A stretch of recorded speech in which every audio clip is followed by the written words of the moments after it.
ಕಡೂರಿನಲ್ಲಿ ಯುವ ರಾಜಕಾರಣದ ಹೊಸ ಅಲೆ ಶುರುವಾಗಿದೆ. ಅದರ ಹೆಸರು ಚೇತನ್ ಕೆಂಪರಾಜ್ ಅಂತ. ಈಗಾಗಲೇ ಯುವಕರು CK ಬಾಸ್ ಅಂತ ಕರೀತಾ ಇದ್ದಾರೆ. ಯಾಕಂದರೆ ಅವರ ಜನಪ್ರಿಯತೆ ಅಷ್ಟು ಹೆಚ್ಚಾಗ್ತಾ ಇದೆ ಕಡೂರಿನಲ್ಲಿ. ಸೊ ಅವ್ರನ್ನ ನಾವು ಮಾತಾಡಿಸ್ಬೇಕು, ಏನಿದು ಇಷ್ಟೊಂದು ಯುವಕರು ಅವ್ರ ಕಡೆಗೆ ಆಕರ್ಷಿತರಾಗ್ತಿದ್ದಾರಲ್ಲ ಹೇಗೆ ಅಂತ. ಸರ್, ಇಷ್ಟು ಯುವಕರು ನಿಮ್ಮ ಕಡೆ ಆಕರ್ಷಿತರಾಗ್ತಾ ಇದ್ದಾರೆ, ಏನಿದ್ರ ಸೀಕ್ರೆಟ್ ಅಂತ? ನಂಬಿಕೆ ಸರ್ ಅವ್ರಿಗೆ. ನನಗೆ ಗೌಡ್ರು ಅಂತಾರೆ ಸರ್, ಲೋಕಲಲ್ಲಿ CK ಬಾಸ್ ಅಂತಾರೆ.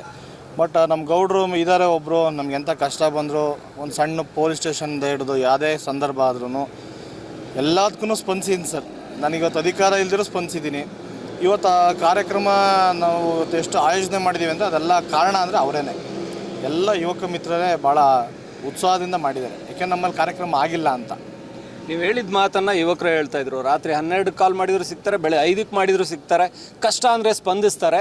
ಅವ್ರನ್ನ ನಾವು ಗೆಲ್ಲಿಸಿ ವಿಧಾನಸೌಧಕ್ಕೆ ಕಳಿಸ್ಬೇಕು ಅನ್ನೋದು ನಮ್ಮ ಆಸೆ ಅಂತ. ಮುಂದೇನಾಗುತ್ತೋ ಗೊತ್ತಿಲ್ಲ ಅಂತ ಇದ್ರು. ಸರ್, ಇವತ್ತಿನ ಕಾರ್ಯಕ್ರಮ ಒಂಥರ ನಿಮ್ಮನ್ನು ವಿಧಾನಸೌಧಕ್ಕೆ ಹತ್ಸೋದಕ್ಕೆ ಒಂದು ಫಸ್ಟ್ ಸ್ಟೆಪ್ ಇದ್ದಂಗೆ ಕಾಣಿಸ್ತಾ ಇತ್ತು. ಖಂಡಿತ ಸರ್. ಈಗ ಬೇರೆ ಕಾರ್ಯಕ್ರಮಗಳಿಗೆಲ್ಲ ಹೋದಾಗ ಈ ನಮ್ಮ ಕಾರ್ಯಕ್ರಮದಲ್ಲಿ ಬಂದು ಜನ ಕೂಗಾಡ್ತಾರೆ, ಅವ್ರ ಬಗ್ಗೆ ಜೈಕಾರ ಹಾಕ್ತಾರೆ ಅಂತ ಅನ್ಸೋದು. ಇವತ್ತು ನಮ್ಮದೇ ಒಂದು ಕಾರ್ಯಕ್ರಮ ಮಾಡಿ, ನಮ್ಮ ಪಕ್ಷದೇ ಒಂದು ಕಾರ್ಯಕ್ರಮ ಮಾಡಿ, ನಮ್ಮ ಪಕ್ಷಕ್ಕೆ ಜೈಕಾರ ಹಾಕಿ ಇವತ್ತು ತೋರಿಸಿದ್ದಾರೆ. ನಮ್ಮ ಪಕ್ಷಕ್ಕೂ ಶಕ್ತಿ ಇದೆ, ನಾವು ಬೆಳೆಸ್ಬೇಕು ಅನ್ನೋ ಹುಚ್ಚಿದೆ ಸರ್. ಸರ್, ನಿಖಿಲ್ ಕುಮಾರಸ್ವಾಮಿ ಅವರು ಸ್ವಂತ ಆಸಕ್ತಿಯಿಂದ ಇಲ್ಲಿಗೆ ಬಂದಿದ್ದರು. ಅವ್ರಿಗಂತೂ ಜನರನ್ನ ನೋಡಿ ತುಂಬ ಖುಷಿಯಾಗಿರುತ್ತೆ. ಎಕ್ಸ್ಪೆಕ್ಟ್ ಮಾಡಿದ್ದಕ್ಕಿಂತ ಜಾಸ್ತಿ ಎಲ್ಲೆಲ್ಲೂ ಜನಸಾಗರ. ಜೊತೆಗೆ ಹರೀಶ್ ಗೌಡ್ರು ಬಂದಿದ್ದರು, ಸ್ವರೂಪ್ ಪ್ರಕಾಶ್ ಬಂದಿದ್ದರು, ಎಲ್ಲ ಯುವ ನಾಯಕರ ದಂಡು ವೇದಿಕೆಯಲ್ಲಿ. ಹೌದು. ಸೊ ಇವೆಲ್ಲ ನೋಡಿದಾಗ ಯುವಕರು ಒಂದು ಒಗ್ಗಟ್ಟಾಗಿ JDS ಅಲ್ಲಿ ಹೊಸ ಶಕ್ತಿ ಆಗ್ತಾ ಇದ್ದಾರೆ ಅಂತ. ಹೌದು ಸರ್. ಈಗ ದೇವೇಗೌಡರು ಸಾಹೇಬರು ವಯಸ್ಸವರೆಲ್ಲ ರಾಜಕಾರಣ ಮಾಡಿದ್ದಾರೆ. ಅದಾದ ನಂತರ ಕುಮಾರಣ್ಣವ್ರ ಏಜ್ ಹಿಂದೆ ಮುಂದೆ ಇರೋ ಏಜ್ನವರೆಲ್ಲ ರಾಜಕಾರಣ ಮಾಡಿದ್ದಾರೆ. ಇವತ್ತು ನಮ್ಮ ನಿಖಿಲ್ ಅಣ್ಣಂದ ಯುವಕರು ಏನಿದ್ದಾರೆ, ಅವರು ಯುವಕರನ್ನು ಬೆಳೆಸ್ಬೇಕು ಅಂತಿದೆ. ಯಾಕೆಂದರೆ ಪಾರ್ಟಿ ಕಟ್ಟಬೇಕು ಅಂತಂದರೆ ಇವತ್ತು ಯುವಕರು ಬೇಕೇ ಬೇಕು. ಇವತ್ತು ಇನ್ನು 20-25 ವರ್ಷ ನಾವು ರಾಜಕಾರಣ ಮಾಡಬೇಕು ಅಂತಂದರೆ ನಮ್ಮಂಥ ಒಂದು 35 ವರ್ಷದ ಹುಡುಕಿದ್ರೆ ನಮಗೆ 60 ವರ್ಷ ಆಗೋ ತನಕ ರಾಜಕಾರಣ ಮಾಡ್ಬೋದು ಸರ್. ಅದಕ್ಕೆ ಆ ಥರ ಯುವಕರನ್ನ ಬೆಳೆಸ್ತಾ ಇದ್ದಾರೆ ಸರ್. ಸರ್, ಇದು ಕಡೂರು ಅಂತ ಹೇಳಿದರೆ ಸಾಕಷ್ಟು ಸಮಸ್ಯೆಗಳಿದೆ, ಜನರಿಗೆ ಸವಾಲುಗಳಿದೆ. ಸೊ ನಿಮ್ಮ ಕನ್ಸರ್ನ್ ಏನು? ಕಡೂರನ್ನ ಏನಾದರೂ ಬದಲಾಯಿಸಬೇಕು, ಈ ಥರದ್ದೊಂದು ಆಸೆ ಕನಸುಗಳಿರುತ್ತಲ್ಲ, ಇದನ್ನು ಮಾಡಬೇಕು ಕಡೂರಲ್ಲಿ ಅಂತ. ಏನು ಜನರಿಗೆ ಸ್ಪಂದಿಸಬೇಕು ಅಂದರೆ ಏನು? ಮೊದಲಿಗೆ ಏನಿಲ್ಲ ಸರ್, ನಮ್ಮದು ಬಯಲುಸೀಮೆ. ಇದು ಕಡೂರು ವಿಧಾನಸಭಾ ಕ್ಷೇತ್ರ ಬಯಲುಸೀಮೆ. ಹಿಂದುಳಿದ ಪ್ರದೇಶದಲ್ಲಿ ನಮ್ಮದು ಟಾಪ್ 5 10 ಬರುತ್ತೆ ಇಡೀ ರಾಜ್ಯದಲ್ಲಿ.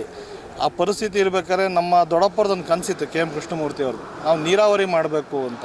ನಮ್ಮ ತಾಲೂಕಿಗೆ ನೀರಾವರಿ ಮಾಡಿದರೆ ನಮ್ಮ ರೈತರು ಚೆನ್ನಾಗಿರ್ತಾರೆ ಅಂತ ಅದೇ ಕನಸು ಇಟ್ಕೊಂಡು ಹೊರಟಿದ್ದೀನಿ ಸರ್. ನಾನು ನೀರಾವರಿ ಎಷ್ಟು ಮಾಡೋಕ್ಕಾಗುತ್ತೋ ಈ ಕ್ಷೇತ್ರದಲ್ಲಿ ಅಷ್ಟು ಮಾಡಿ ಜನಕ್ಕೆ ನೀರು ಕೊಟ್ಟರೆ ಸಾಕು ಸರ್, ಬೇರೆ ಏನೂ ಕೇಳಲ್ಲ. ನೀರು ಕೊಟ್ಟರೆ ಅವ್ರು ಏನು ಬೆಳಿಬೇಕು ಅದನ್ನ ಬೆಳಿತಾರೆ. ಅವರು ದುಡ್ಡು ಮಾಡೋದು ಹೆಂಗಿದೆ, ರೈತರು ಹೆಂಗೆ ಕೆಲಸ ಮಾಡಬೇಕು ಅದೆಲ್ಲ ಗೊತ್ತಿದೆ ಸರ್ ಅವ್ರಿಗೆ.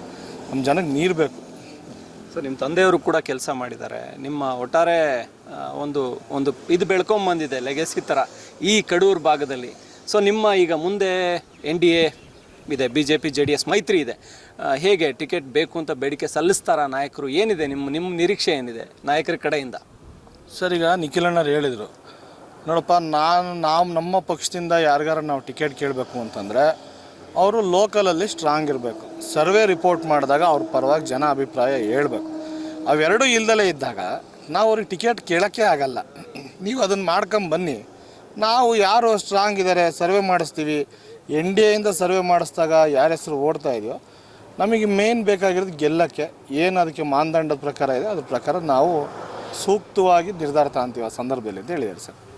ಓಕೆ ಸರ್, ಕಡೂರು ನಿಮಗೆ ಒಳ್ಳೇದು ಮಾಡಲಿ, ನೀವು ಕಡೂರಿಗೆ ಒಳ್ಳೇದು ಮಾಡಿ. ತುಂಬ ಚೆನ್ನಾಗಿ ಯುವಕರನ್ನ ಸೆಳೀತಾ ಇದ್ದೀರಾ. Thank you sir.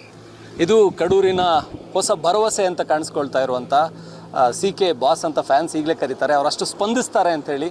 ಹಾಗಾಗಿ ಚೇತನ್ ಕೆಂಪರಾಜು ಅವರಿಗೆ ನಮ್ಮ ಕಡೆಯಿಂದ ಕೂಡ ಒಳ್ಳೇದಾಗಲಿ ಅಂತ, ಸೊ ಅವರ ಭವಿಷ್ಯ ಚೆನ್ನಾಗಿರಲಿ ಅಂತ.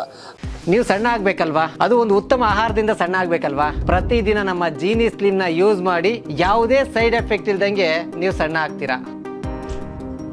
ಇದು ಪಬ್ಲಿಕ್ ಇಂಪ್ಯಾಕ್ಟ್. ಜನಶಕ್ತಿಯೇ ನಿರ್ಣಾಯಕ.